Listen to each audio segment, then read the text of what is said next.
अस्सलाम वालेकुम जी, वेलकम कहते हैं आपको आज के सेशन के अंदर। और बहुत ज़्यादा सवाल पूछा जा रहा है कि सर शॉपिफाई के ऊपर हम काम करें या वर्डप्रेस के ऊपर काम करें। यानी मैं आपको बताता हूँ वर्डप्रेस वर्सेस शॉपिफाई, इन दोनों में फ़र्क क्या है, इन दोनों में आपको बेनिफिट क्या है और क्या क्या चीज़ें मिल सकेंगी। बल्कि मैं एक और दो चीज़ें इसमें एक्स्ट्रा है वो भी इंक्लूड कर दूंगा। देखिए, दो तरह के स्टूडेंट्स होते हैं, दो तरह के लोग काम करने वाले होते हैं। नंबर एक होता है बिगिनर्स और एक होते हैं थोड़े से जिनके पास अच्छा इन्वेस्टमेंट होती है, काम करने का एक जज्बा होता है, एड्स पे लगाने के पैसे ज़्यादा होते हैं तो वो। अच्छा, अब सबसे पहली बात है कि जनरल स्टूडेंट्स को तो मैं रिकमेंड करता हूँ कि अभी आपका स्टार्टअप है तो आप ना तो शॉपिफाई पे जाएं ना वो कॉमर्स पे जाएं। अपना सीओडी अकाउंट ओपन करवाने के बाद आप लोगों ने करना क्या है कि आप फेसबुक पेज के ऊपर या इंस्टाग्राम के ऊपर सेल्स जनरेट करना स्टार्ट कर दें। थोड़ा सा वार्म अप होंगे, आपको आइडिया हो जाएगा कि डील कैसे होती है, कन्वर्सेशन कैसे होती है, ऑर्डर कन्फर्म कैसे होते हैं, रिटर्न कैसे होते हैं, सारा कुछ जो कि मेरे प्रीवियस लेक्चर में वो आपको पता चल जाएगा। अब बात करते हैं शॉपिफाई की।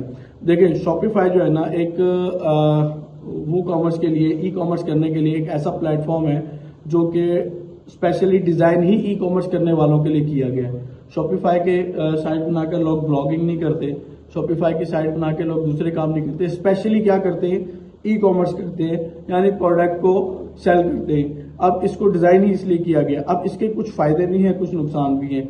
अगर शॉपिफाई के फायदों की बात की जाए तो इसका एक फायदा ये है कि ये जैसे हम कहते हैं ना प्लग एंड प्ले, आप आसानी से इसकी साइट को बना लेते हैं, चेंजिंग कर लेते हैं, सेटिंग कर लेते हैं, थोड़ी बहुत ऑप्टिमाइजेशन हमारे बिगनर स्टूडेंट्स भी कर लेते हैं और अपना काम चला सकते हैं, खुद से साइट बनाकर काम चला सकते हैं। अच्छा, बहुत अच्छी साइट बनवाना चाहे तो फिर आपको कोई एक्सपर्ट डेवलपर की जरूरत पड़ती है। एक तो बात हो गई ये।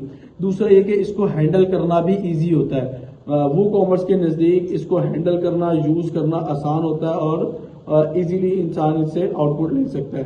तीसरा फायदा ये होता है कि इसकी होस्टिंग का आपको टेंशन नहीं होती कि सर्वर डाउन हो जाएगा, ज्यादा क्लाइंट आ गए तो ये हो गया, वो हो गया, फलाना मसला जो वर्डप्रेस में होता है। तो वो इस तरह के मसले शॉपिफाई के अंदर देखने को नहीं आते। आपने जस्ट अपना डोमेन परचेज करना है और इनके साथ लिंक कर देना, होस्टिंग इनकी अपनी होती है। अच्छा, ये तो दो तीन इसके फायदे हैं। यूज करना भी आसान है, ऑर्डर चीजें मैनेजमेंट और इसकी बेसिक एसईओ उन्होंने खुद से की होती है क्योंकि ये ई कॉमर्स की स्पेशलाइजेशन है इनके पास, जो कि स्पेशलिटी है जो कि प्रोवाइड करते हैं। अच्छा, अब डिसएडवांटेज ये है कि शॉपिफाई पहले $1 में ट्रायल वर्जन देता था पर मंथ, 3 महीने के लिए चलता था। अब उसने 1 महीने के लिए कर दिया और कभी कभार तो वो पहला महीना भी खत्म कर देता है।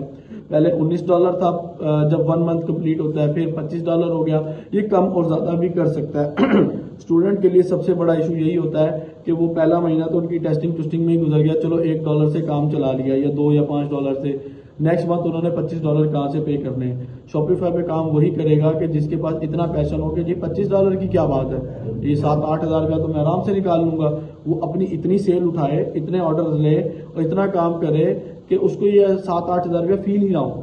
एक तो बात हो गई ये। अच्छा, इसके डिसएडवांटेज में ये आता है कि कुछ इसके प्लगइन्स हैं और कुछ इसकी चीजें वो पेड आती हैं। ये जो इसका मिनिमम पैकेज है वो मैं आपको बता रहा हूँ $23 से $25 होता है, $19 भी होता है अगर आप एनुअली प्लान इसका बाय कर लेते हैं, लेकिन वो बहुत महंगा पड़ता है। राउंड अबाउट 84-85 हज़ार रुपए का जाके पड़ता है सालाना। ये शॉपिफाई 80 से 90 हज़ार और इस तरह पड़ता है। अब हर स्टूडेंट ये अफोर्ड नहीं कर सकता कि सर मैं इतने पैसे अफोर्ड करूं। हाँ, बात वही है कि जिसकी या तो उसने ड्रॉप शिपिंग से स्टार्ट लिया हो या अपनी प्रोडक्ट से स्टार्ट लिया और उसके पास सेल्स आ रही हो, उन सेल्स के अंदर महीने के बाद इतना प्रॉफिट हो कि रिटर्न्स निकाल के, एक्सपेंस निकाल के, एड कॉस्ट निकाल के, सब कुछ निकाल के इतना बचे कि 7-8 हज़ार रुपया उसको शॉपिफाई को देना कोई फर्क ही ना हो। एक तो ये हल है, जो ऑफिशियल तरीका है, प्रोफेशनल तरीका है, वो ये है। अच्छा, इसका एक जुगाड़ी तरीका है जो कि मुझे अच्छा नहीं लगता। अब जुगाड़ी तरीका क्या है? जुगाड़ी तरीका ये होता है कि लोग यहाँ से क्या करते हैं कि आपने शॉपिफाई का एक प्लान ले लिया 1 मंथ का, तो जैसे उसका 1 मंथ कंप्लीट होने वाला होता है तो वो इसकी दोबारा से एक प्लान ले लेते हैं, दोबारा से जिसको आसान होगा उनको दोबारा से साइट बना ली और उसके ऊपर अपनी चला ली। तो वो पूरा साल भीख मांगते ही रहते हैं, वो भिखारियों की तरह जिंदगी गुजारते हैं। मुझे बड़ा गंदा काम लगता है। ठीक है, जुगाड़ है, काम चल रहा है, उसको शॉपिफाई को लगा चीज लगे हुए हैं, टेस्टिंग पे लगे हैं, वो अपना काम डेली बेस पे वैसे ही करेंगे जैसे रूटीन है, लेकिन प्रॉपर एक प्रोफेशनल वे नहीं है, घटियापन है। मैं इसको ये कहता हूँ। बाकी एक्सपर्ट की हर किसी की अपनी मर्जी है। आज इसके पास गुजारा ही नहीं है, पैसे ही नहीं है, वो फिर करता फिर जो करना है, हम उसको रोक थोड़ी सकते हैं। कर ले, नाजायज भी नहीं है। शॉपिफाई ने तुम्हें ऑप्शन दी हुई है, कर लो, दूसरी बनाओ और चला लो, ना रिन्यू करवाओ, ना पैसे उसके अंदर डलवाओ अपने। ज्यादा, ठीक है। एक तो ये था जुगाड़, मैंने बता दिया। अच्छा, महंगा पड़ता है, ये भी मैंने आपको बता दिया। अब बात करते हैं वू कॉमर्स की। वू कॉमर्स मतलब कि वर्ल्ड प्रेस के ऊपर ना एक उन्होंने ऑप्शन दे रखी है वू कॉमर्स के नाम से। वू कॉमर्स दर हकीकत ई कॉमर्स को कह रहे हैं वो, ठीक है। मतलब ये कि जो काम शॉपिफाई कर रही है वही काम वर्ल्ड प्रेस वाले वू कॉमर्स के थ्रू करवाएंगे अपने प्लेटफॉर्म के ऊपर। अच्छा, इसके थीम भी सस्ते हैं और फ्री में भी मिल जाते हैं। शॉपिफाई के थीम लिमिटेड है और फ्री वाले नहीं है, कम है, फ्री वाले कम है। जो पेड है वो महंगे बहुत है, वो तो $100-150 से शुरू होते हैं। हाँ, फिर भी क्रैक वर्जन टाइप कुछ ना कुछ मिल जाता है, लेकिन वो एक्सपेंसिव काफी हो जाते हैं। अच्छा, अब लिमिटेशन में इसके अंदर हम कस्टमाइजेशन कर सकते हैं, जबकि वू कॉमर्स में आप अपनी मर्जी से भी करवा सकते हो। आप बेतहाशा थीम्स की आपको ऑप्शन मिल जाती है, सैकड़ों नहीं हजारों थीम मिल जाएंगे। जो आपको पसंद आता है वो लगाएं और साइट बनवा लें, क्योंकि बना आप नहीं सकेंगे। बना सकता है, लेकिन वो आप जैसी बनाएंगे ना, वो इससे बेहतर है कि किसी से बनवा ही लें, क्योंकि जिसका काम नहीं है ना साइट बनाना, देखो ठीक है, जिसका काम नहीं है बनाना वो नहीं बना सकता, उसके लिए मसले मसाइल होंगे, वो बनवाएगा। अब मार्केट में हर तरह के लोग हैं, कोई आपको 10,000 में बना देगा, कोई 15 में, कोई 20 में, कोई 30 में, कोई 40 में। अंडरस्टूड है, जो पैसे ज्यादा चार्ज कर रहा है उसकी होस्टिंग डोमेन अच्छा होगा और उसके पास थीम अच्छे होंगे, वो ज्यादा पैसे चार्ज कर रहा है तो अच्छी चीज बनाकर देगा और मोबाइल फ्रेंडली होगी, एसईओ फ्रेंडली होगी, सारा कुछ होगा। वरना तो बैठे ही हैं, हर बंदा दूसरा उठाता है और कहता है जी मैं आपको बना के दे देता हूँ 5,000 में। क्या आता है यार 5,000 में। अच्छा, क्लियर हो गया आपको। अच्छा, सेकंड नंबर पे ये है कि इसमें आपको ना अपडेट्स का भी मसला आता है कि इसके जो प्लगइन्स होंगे इनको अपडेट खुद करना पड़ेगा, या डेवलपर को क्या रखोगे, आप अपडेट नहीं करोगे तो साइट डाउन हो जाएगी, बैठ भी जाती है। अच्छा, तीसरा मसला ये है कि ये इतना इजी नहीं है जितना शॉपिफाई है, लेकिन मुश्किल भी नहीं है। 2-3 वीडियोस देखो तो आप इसको हैंडल कर सकते हो, मैनेज कर सकते हो, अपलोडिंग कर सकते हो, लिस्टिंग कर सकते हो। नामुमकिन नहीं है, मुश्किल नहीं, इतना नहीं है तो, लेकिन शॉपिफाई से थोड़ा सा मुश्किल है, ठीक है। और इसके अंदर ना कभी कभार एरर्स भी आ जाते हैं, प्लगइन भी इसके कभी छुट्टी कर जाते हैं और अपडेट का मसला आ जाता है, कभी कभार सर्वर डाउन हो जाते हैं, कभी बहुत ज्यादा ऑर्डर आ रहे हो तब इसकी छुट्टी हो जाती है।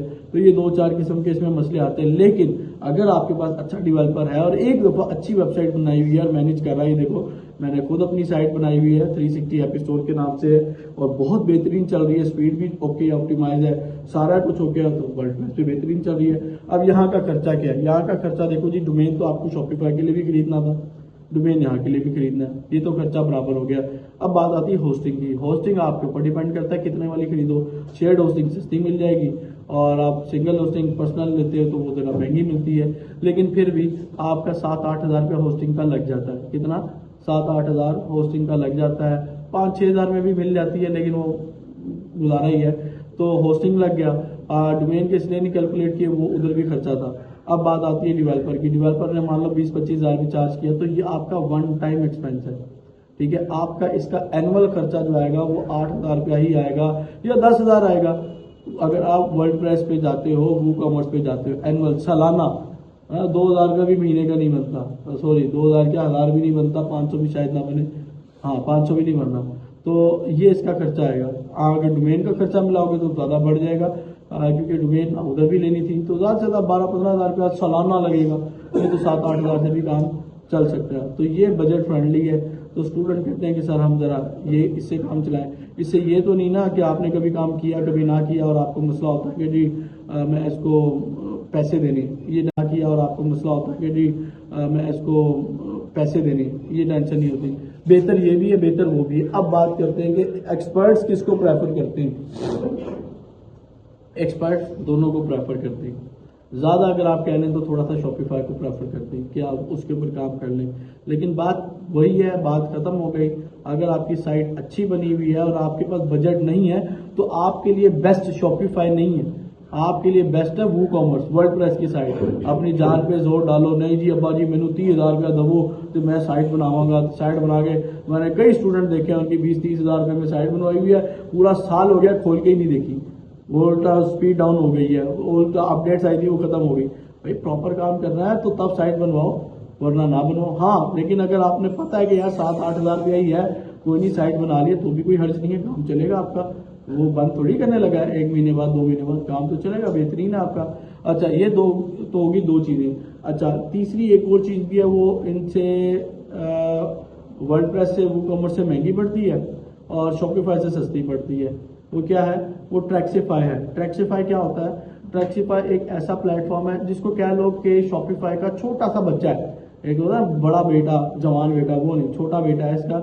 ये सारे काम वही करेगी जो कि वर्डप्रेस करती है, जो कि वूकॉमर्स करती है, जो कि सारे काम शॉपिफाई करती है। सारे काम वही है, लेकिन वो 7-8 हज़ार रुपया पर मंथ पे जाता है, ये हमें सिर्फ 3,000 रुपया या 3,000 रुपया पर मंथ पे जाता है। तो ये हमें ज्यादा बारे है। अच्छा, इसका काम क्या है? इसकी वेबसाइट ऐसे बना सकते हो कि जैसे आप कैनवा पे बैठ के कोई डिजाइन बना रहे हो, इतना ईजी है, ड्रैग एंड ड्रॉप है। मान लो अगर 3,000 रुपये है और हमें ये पड़ जाएगा कुछ 36,000 रुपया सालाना। ये भी फायदा है कि ये इकट्ठे पैसे नहीं भरने, 3-3 हज़ार। इतना तो यार कमा ही लोगे कि 3,000 जेब से निकाल लो। अगर इतना भी नहीं कर सकते फिर तो तुम्हें कुछ भी नहीं करना चाहिए, ई कॉमर्स ही नहीं करना चाहिए कि अगर 3,000 भी ना निकाल सको। तो ये साइट उन लोगों के लिए नहीं है जिनके 100, 200, 300 ऑर्डर डेली हो, जिनके इतने ऑर्डर डेली हो। ये साइट उनके लिए नहीं है ट्रैक्सिफाई। ये इतनी जान, इतनी हिम्मत जो है ना लोड बर्दाश्त करने की, सिर्फ और सिर्फ शॉपिफाई के पास है। ट्रैक्सिफाई के पास इतनी, हाँ अगर आपके 10, 20, 15, 25, 30 ऑर्डर 50 भी अगर आने तो ये उसको बड़ा बेहतरीन मैनेज कर लेगी। 30, 40, 50 और इससे ज्यादा आपके आने भी नहीं। स्टार्टअप में आपके लिए 10 आ रहे ना, मैं कहता हूं अपने स्टूडेंट्स को कहता हूं जो बिगिनर लेवल के, अगर आपके 10 ऑर्डर डेली के सिर्फ आ रहे हैं, अब आप कैलकुलेटर खोल के देखें, 10 ऑर्डर आ रहे हैं, महीने के आपके 300 बन रहे हैं और 20% आपका रिटर्न भी आ गया तो आपके 240 जा रहे हैं और हर ऑर्डर के अंदर आपको मान लें सिर्फ 400 रुपये भी बच रहा है, फिर भी 96,000 आप कमा रहे हो। अगर 10 ऑर्डर आ रहे हैं, सिर्फ 10 ऑर्डर आ रहे हैं, रिटर्न भी निकाल दिया, सारा कुछ एड एक्सपेंस भी निकाल दिया, तो बड़े पैसे कमा रहे हो। तो भाई आपके लिए ट्रैक्सिफाई भी ओके है, आपके लिए वूकॉमर्स भी ओके है, आपके लिए शॉपिफाई भी ओके है। अब आपने देखना है कि बजट हमारा क्या होना चाहिए, ठीक है। और मजीद आप इसके बारे में जानना चाहते हैं कि सर हमारी टिकटॉक की एड्स बेस्ट है या फिर फेसबुक की एड्स बेस्ट है, तो इसकी already video Talha tech channel पे मौजूद है, तो आप वहां से देख लीजिएगा। Thank you so much for watching this video. अल्लाह हाफिज़।